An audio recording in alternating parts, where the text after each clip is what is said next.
I'm now heading home, but I've actually made a plan for today. I'm going to go to Althorp House, where Princess Diana grew up and is actually now buried. I've always wanted to go there, so I've gone online, I've bought my ticket, and that's one place I'm going. Where else I go and what way I go, only time will tell.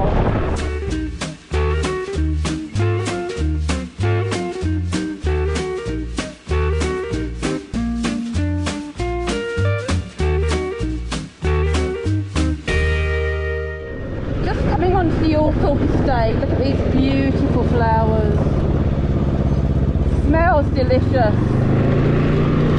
It's taken me an hour and a half to get here from Cannock. Quite uneventful really, mostly the A5. The last bit has been quite pretty, so I managed to get a little bit of footage that didn't entail black lorries and vans and cars.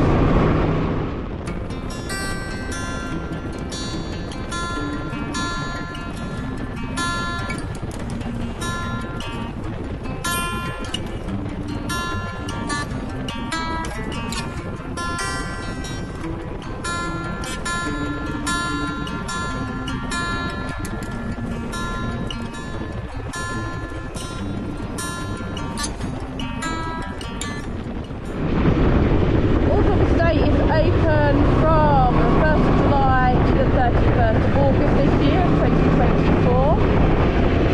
I put my ticket ahead, it's £23 for over 65 disabled, and that's full access to the grounds and to the house. And carer goes free. I don't have a carer with me today, so we'll see. We've got visitor parking. I'm hoping disabled parking down there. Let's have a little look. Disabled parking, yes, so I can go disabled parking only. How do I get in? Hopefully there's somebody having the bell, hopefully. Let's see.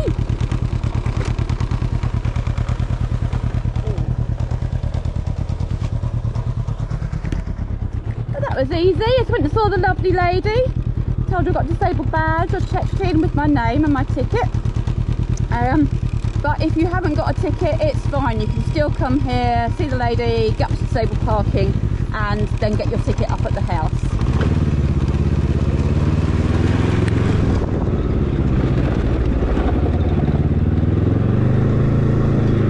So the car park opens at 11 o'clock in the morning. It closes at 5 PM at night. The last entrance to the house is at 3:30. You can just access the grounds on their own, and that's cheaper. But it's all on their site, so just have a look at Althorp House and you'll get all the information on there. I'm very excited. And I'm so glad I got my blue badge, because the car park was right back up at those gates. It's a long walk.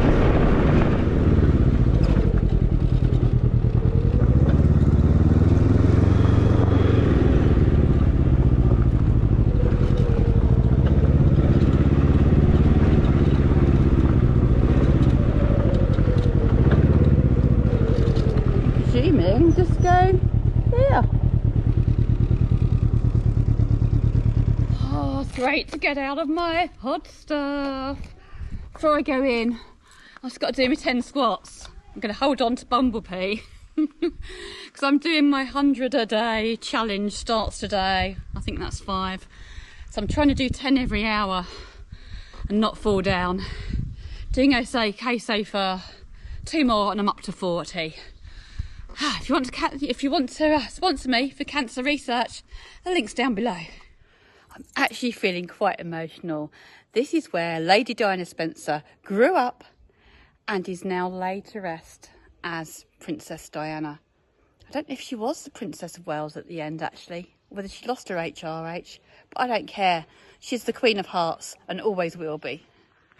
I loved Princess Di, and I'm just chuckling to myself when she was a kid here. She brought her pony into the house, and that's really making me chuckle. It's the sort of mad thing that I do. And in the absence of being able to bring Bumblebee up here for a pose, you're just going to have to make do of one with me.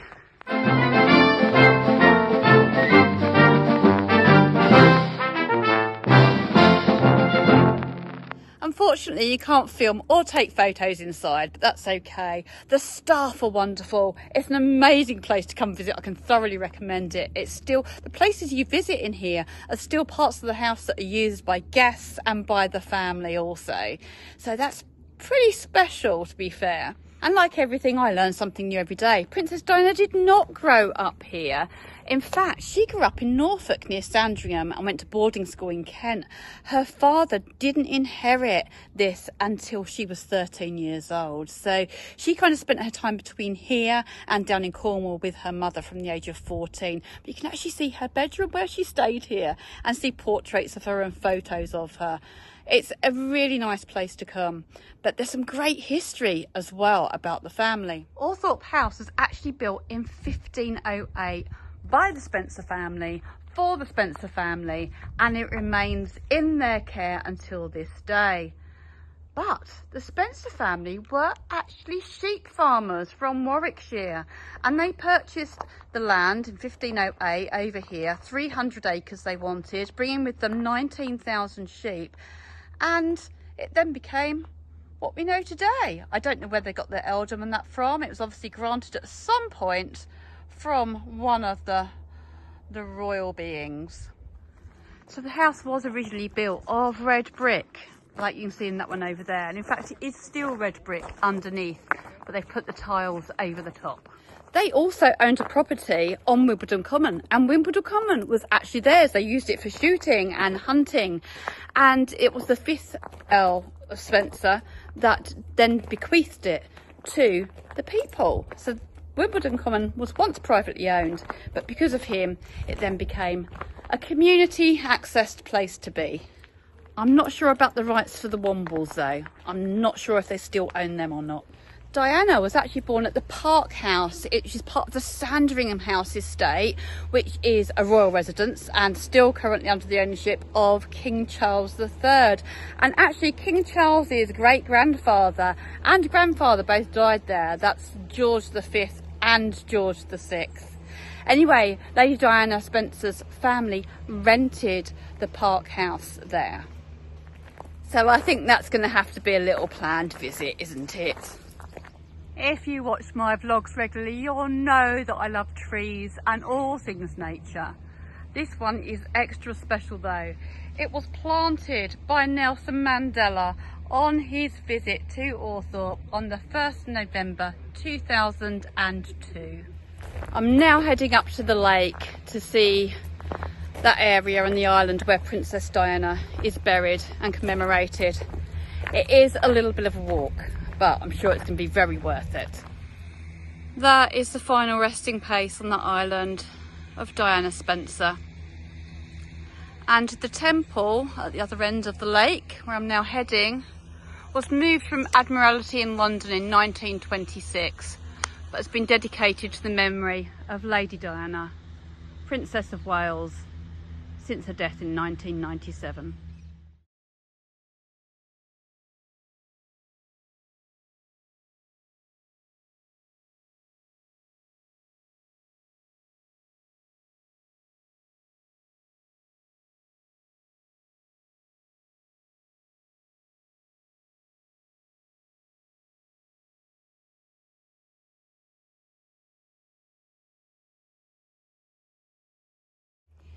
It is absolutely beautiful here. It is 2:45 though. I'm not going to leg it just yet. There's a little bit of shade under the tree over here. So I'm going to go and get 30 winks. Just realised the saying's actually 40 winks, but 30 is fine for me. I have to be different. It's now 3 p.m. It's going to take me 3 hours and 33 minutes to get home on the non-motorway. So I'm going to grab something to eat, something to drink, and get on the road and get myself home. So there's a lovely little cafe here with vegan and gluten-free options, and I've actually got a gluten-free scone. So I'm having afternoon tea, but disappointingly the cup of tea comes in a paper cup, and that's your cutlery. I would expect it a little bit better. Of a stately home. Where's my china and silver? Well, that's a sugar reset. And was it worth sinning for, that scone?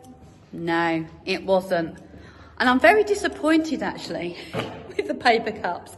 It's a kind of sharp reminder that I am a commoner, but I am. And that's okay, because you are perfect at being you. I'm perfect at being me. It doesn't matter what class or rank we are. At the end of the day, we're going to end up the same place, aren't we? Althorp itself is definitely worth a visit. Absolutely loved it here. In fact, it's way up there with mine and Andy's favourite, which is Upper House in Norfolk.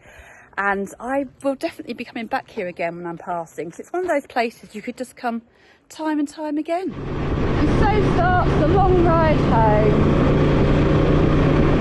3.5 hours. Avoiding the motorways. That's a stable hand or one of the family. Stable hand. They do still have housekeepers and chefs and everything here. I'm not sure if they live overnight, stay overnight, but anyway, that's my posh bird bit done for the day.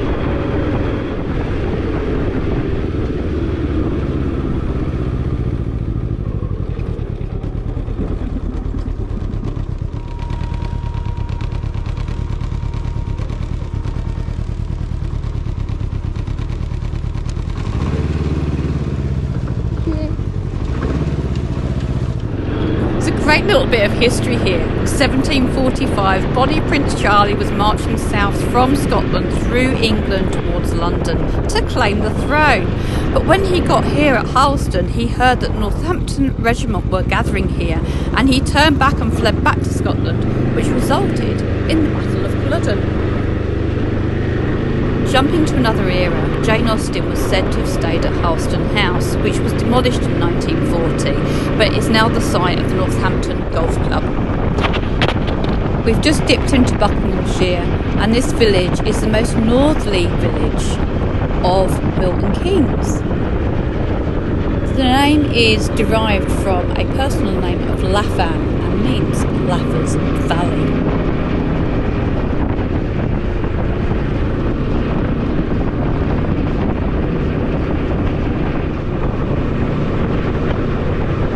I love the name of this town. It reminds me of Topsy-Turvey and all things Mary Poppins.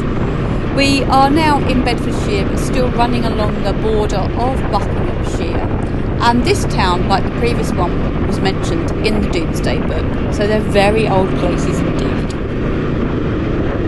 I'm currently in Bedford, not doing too bad. It's a problem when you avoid the motorways, you come through the towns and the cities. Going through the city of Cambridge wasn't really what I had in mind.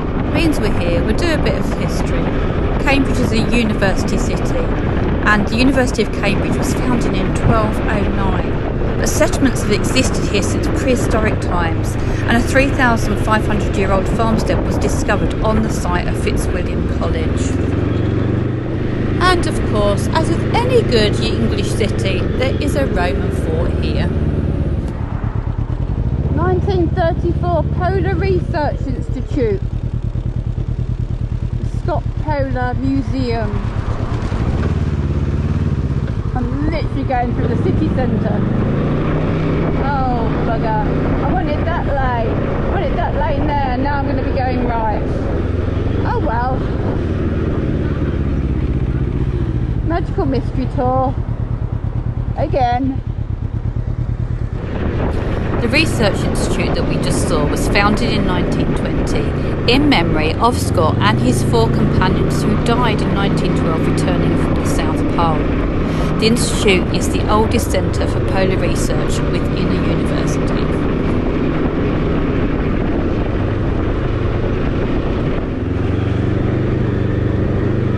Loads of food places down here, but nowhere to stop. It's a shame. Been riding for an hour and 40. I do need to stop, even just for some water, and a crisp sandwich would be good. I've got the gear with me. I'm just going to do 10 squats while I'm in traffic. Oh, maybe 5. Oh no, I'm still stuck. 6, 7, 8, 9, 10. I don't know why everyone's looking at me very strangely.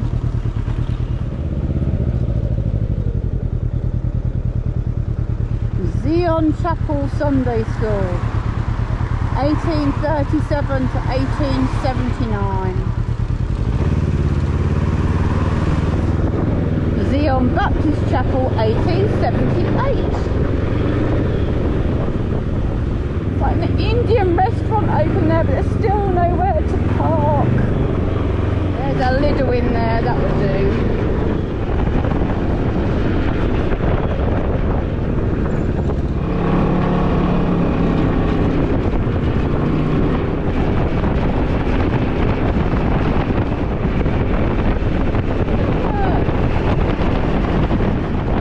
In 1605, James I visited Newmarket, saying that it was a poor little village. However, a year later he then started to build Newmarket Palace, which was completed in 1610, establishing the town as a royal resort and also making it the horse racing town that it is today. This town also played a big part in the English Civil War, although remained royalist throughout.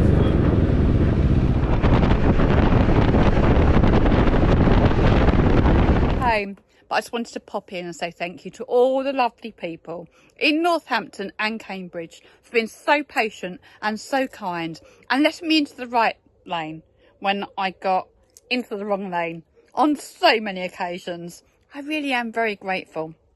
Anyway, it's now 8 o'clock, I'm home and I've still got 40 squats to do, so I definitely am going to say ta-ta for now.